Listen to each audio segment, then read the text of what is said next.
Today I've got lots of information for you about Celebrity Cruise Line. There are four main areas that I have seen big changes coming: prices, customer service, the onboard experience, as well as how they are handling some of the loyalty for some of their cruisers. So we've got a lot to talk about today, so let's go ahead and get started.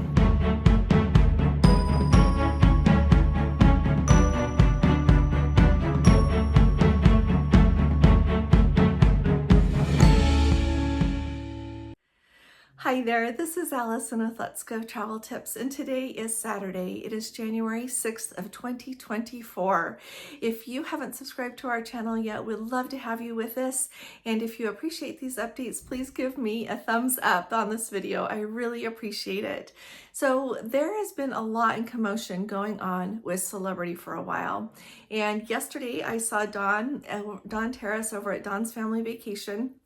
I saw his video and it coincided with one of the people who was kind enough to book a cruise with me, one of our Let's Go family members, we've been looking at the pricing for them to go solo because they are already booked on a cruise that the person that is coming with them probably can't come. So a lot of things were in motion all at the same time. Now, let's start off the top with pricing. So first of all, I noticed actually on a website how many of you follow conversations on Reddit. I just follow a whole lot of places trying to keep an eye out for everything going on in cruising and really have my thumb on that pulse. Well, clear back, like I said, 3 months ago, someone had been looking for a cruise on the Celebrity Eclipse to sail on November 13th. And at that time, they noted that for the same cabin, for one person to go, it would be $1,942. But if they booked that exact same cabin for two people to go, the total would be $1,011.86. So when I saw that back then, I thought, oh, that's really interesting. And at first I thought, maybe they missed something, because we can all easily miss something. And so I went and looked, and nope, they were right. And so I just went through some of the celebrity cruises that I've been keeping my eye on. And at that time, I did not notice a difference between trying to book it for someone traveling solo as compared to booking it for someone with two people in the cabin. So I just kind of filed it and thought, well, we'll see what else we hear about this. Well, then we heard Dawn's video yesterday, and then let me share the experience with you that our Let's Go family member had. She shared it over on Facebook. Now, she has already booked, like last year, booked on a Celebrity cruise already, and so she's got that balcony cabin reserved, and it's for her and her traveling companion. Well, her traveling companion most likely is not going to be able to come on that cruise. So we were wondering how much it would cost to go ahead and switch it from double occupancy to single occupancy. Would you like to hear the difference? So first of all, let me tell you, she initially paid $3,800, close to $3,800 out the door, both of them, taxes, fees, port expenses, everything. So that's for two people in a balcony. Well, the balconies for that cruise are sold out now. So we thought, well, let's just look at an ocean view and see what we can do with that. To book an ocean view cabin for the exact same cruise, for two people in the cabin, the total is about $5,800. If you go in and you try to book that exact same cruise for the exact same ocean view cabin, the total for one person is $8,600. That's a huge difference. We're getting close to $3,000 there. And so clearly, Celebrity, number one, doesn't want solar cruisers. The second thing is they don't really care how loyal people are to them, because a lot of these people have cruised with Celebrity. You pick up loyalty, you want people to want to cruise with you again. So clearly, they don't care about that. And then the other thing that I find really interesting about this is, cruise lines have, some of them have a few solo cabins. Even our brand new Sun Princess is going to have very few, but a couple of solo cabins is my understanding. And so what you do is you have a ship full of pretty much double occupancy cabins. That is what they base the ship's capacity on. So if you look up about a ship and it says that the capacity is 3,000 passengers, that is when the cabins are at double occupancy. But a lot of cruise ships have quite a few cabins that can hold third and fourth guests, which is really great, if you've got friends going together and they're trying to do it as economically as possible, or if you've got a family going, works excellently. Well, when you add those third and fourth guests into those cabins, you can sail with the ship with all of those cabins that can accommodate third and fourth guests full. And that just really racked up how many people you have on that ship, which really affects overall the cruise experience. Everything is much more crowded. A lot of times it's a lot more children, so it's even busier than it would be without quite that many people on board. And so cruise lines generally really appreciate the solo travelers because there they've got that cabin, unless it's a solo occupancy cabin only. There they've got that double occupancy cabin and they've only got one person in it. So that alleviates a little bit of the stress when you end up with a lot of your cabins that hold the third and fourth guests full of those, 3 or 4 guests. So it really has a big impact on cruise lines. And I would say we have been on ships where there are lots of those third and fourth guests, and they truly do feel a little bit different because there are lines more for dining. The pool area is packed. Just all of these kind of things that you don't think about. The ship, usually the entertainment is more busy, and you have to go even earlier to get a good seat at the show. So when you think about your cruise experience, those solo travelers actually really help us out a lot. So I am surprised that Celebrity isn't wise enough to figure that out, and I appreciate that they have those solo travelers with them. So clearly big things are coming. And here's another thing I want you to think about. There's been a lot of talk about, if you want to travel solo, save your money, book a cabin for 2 people, and then the other person is just a no-show. So I thought, with thinking about that, number one, I think it's an excellent idea. The thing I wanted to share with you is 5 times now, since we've started YouTube in the last couple of years, I have gone on cruises by myself on 3 different cruise lines that Gordon was booked on as well. They were all cruises I booked because I thought he could come with me. And then at the last minute, he couldn't because of work. And so one of them was on Holland America, 2 of them were on Princess, 1 was on Carnival, and 1 was on Celebrity. So I thought I would share with you really quickly what happened. So as the very first one I went on by myself was on Holland America. As I was embarking on the ship, I said, do you want to know that my husband's not going to make it? He's the other person in the cabin with me. No, it doesn't matter. And no one ever asked me about him. That was it. That was the end of it. Nobody called and asked me if he was late getting to the ship or anything. Same thing with Celebrity. Nobody cares. On Princess, so that was 2 of the cruises that I ended up going on my own, that Gordon was also listed on the thing. Both of them called my cabin and asked me where is he going to be able to make it? Is he running behind? What time is he due to arrive? I don't even think that they were so worried about making sure that I had 2 people with me.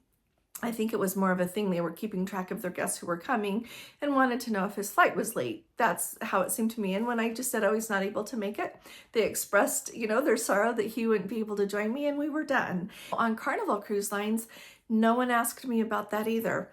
He didn't show up. Nobody ever even asked. So I really, from that point of view, at this point in time, I don't think anyone is going to even ask you on Celebrity. I think that you're going to go, whoever you put on your booking is not going to show up, and you'll just carry on having gotten that better cruise rate. What really worries me is if they start to add a surcharge to your room if someone doesn't show up. Now, I would like to think that if they do that, we're going to have some class action lawsuits, quite frankly, and I am not a suit happy person at all. I think people sue these days for the most ridiculous things. But I also believe that we're going to all have to stick together as this goes into effect, and as we do this, to see what happens. The other thing I want to make you aware of, and this is really important if you're a solo traveler, if you book your travel with Princess and you book that solo room, off you go, you get double the points towards your loyalty with Princess. So instead of just getting credit for 1 cruise, you get credit for 2 cruises. And that applies both when the solo supplement is 100%, meaning you pay full for 2 people, or if you go on a cruise and the solo supplement is only half for that second person of what it would be. It doesn't matter. You still get double the points for going on that cruise on your own. With Celebrity, they used to do that, but they're not doing it anymore. I was reading through the Celebrity Cruises Q&A Facebook group, and let me tell you, one lady said that she has had the practice in the past of when she books her cruises, she will book a TBA, a to be added, to be added later passenger. And then she just has her travel agent take it off. If no one's able to come with her, she'll have them take it off before final payment. And so often she would end up going by herself and she would still get twice the points. Not anymore. You're not going to get that. And if you book solo, people are reporting that you're just going to get credit for one cruise, even though you're paying double. And from here on out, sounds like you're going to be paying way more than double, still just that one credit. The thing I thought was really interesting about this, she had cruised with Celebrity a lot. She got the CEO's office involved. And she said that the CEO's office even tried and couldn't get the loyalty department to make a change on their stand with only giving her credit for one cruise. Let me just throw that out there, and I want to hear what you all think of this. I honestly think this is coming from the CEO's office. The loyalty department doesn't just sit there and make up their own thing, or if they do, they have to get, someone to check off on their plans, right? And so if they really had wanted to do something about it, I'm a firm believer that they would have. So tell me what you think. The next thing that I want to tell you that I think is changing a lot with Celebrity, so I've covered pricing and loyalty. The next thing I want to talk with you is about their customer service. For a really long time, in my opinion, Celebrity has had really good customer service. You could call and you would get someone that knew what they were talking about, was courteous, and usually could take care of your problem. And if they couldn't, they would send you up the ladder. It would be really rare that I would get someone that didn't know what they were doing and I would have to call back. Extraordinarily rare. I would say that's happened maybe once or twice until we hit this whole new era here. And it's many of you maybe, and if you don't know and you're new here, we've got our group cruise due to sail Celebrity on the Celebrity Silhouette on November 11th of 2024. Now, Celebrity had to change the itinerary. A few months ago, they changed the itinerary on their cruises that are going in spring of 2024 that were slotted to go to Israel and Egypt. But due to everything that is going on over there with Israel and Hamas and everything, they were not able to go. They changed that itinerary. Well, December 19th, Celebrity changed the itinerary for our cruise and the cruises that sail in the fall to that region. Part of the deal is that if you want to cancel your cruise, since they have changed, it's really not going where it said it was going to go anymore. If you want to cancel your cruise, even if you have a non-refundable deposit, you could cancel your cruise and get that non-refundable deposit completely refunded. Part of that announcement, there was a link to a form, and it's just one of those online things where you fill out, you put in the passenger's name and their booking number and verify that you really do want to cancel it and you want that refund, and it's not coming through. And when I call Celebrity, so I've canceled 5, and the 2 that I have actually got to cancel so far are the result of numerous phone calls. And so I keep calling back, trying to get someone who can manage canceling those bookings and handling the refund appropriately, and I'm having a hard time. One of our Let's Go family members just had to do it and told me the name of someone at Celebrity. So on Monday, I'm going to call and ask. When I called on Thursday, they could not connect me with that person, and so I am going to try again. But this is really a new era for Celebrity. They're clearly not telling their people about it. When I tell them what I want, they don't seem to have a notice about it. They're clearly not trained in it. They haven't been given that information. So to me, I'm really sad about that because Celebrity has had such good customer service in the past. I know that in the end, I'll get that money refunded. I'll get that taken care of, but it's with a whole lot more hassle than it used to would have been. And I really do think that things are changing. The last thing, and so share your experience below as well.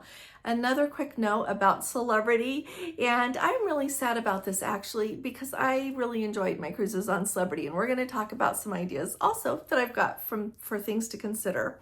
Now, the other thing I'm noticing is we just had Let's Go family members that just barely went on a sailing on Celebrity. They were so excited to try Celebrity. They have been on Carnival and on Princess and thought, you know what, Celebrity is supposed to be it. It's supposed to be wonderful. So we're going to go and see what it was like. They never want to go on Celebrity again because it is not what they represent in their marketing. The food was not good. They happened to be on the ship when it was raining a lot, and nobody controls Mother Nature. But due to the poor weather, they ended up missing all of their ports but one. But even on those days that you had an unexpected sea day, the schedule of events was not augmented. Nobody kicked anything up a notch. They would have people come to the lounge and take your drink order. They had the package, never showed up with it, again and again and again. So what does this mean? I think that Celebrity is heading a different direction than they used to be headed. For a really long time, and very specifically coming out of the pandemic, Celebrity was really trying to classify themselves as a luxury cruise line. They wanted to pull away from the Princess, from the Royal Caribbean, from the Norwegian that they have been lumped with in the past, and really be their own thing. They wanted to be able to charge more. They acted like they wanted to have an elevated experience on board the ship. Everything was supposed to be fantastic. And clearly they're taking another turn, not only with their customer service, and I've heard from a lot of people lately that the food's not that great on Celebrity as of late. I know food is subjective, but anyway, that's what I've been hearing. And so what are some options that we have got? If you love Celebrity, I think you should keep cruising with them because you want to go on something that you enjoy, not trying to talk you out of Celebrity. But if you are someone who has cruised with Celebrity and you don't like what they're doing with the new pricing thing, which makes me just wonder, when are they going to start charging us extra if we don't spend enough on board, right?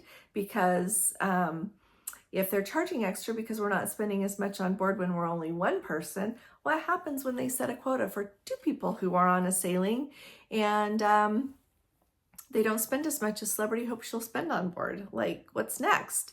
So this is really big. It's really big, and Celebrity is the first cruise line that I've seen do it.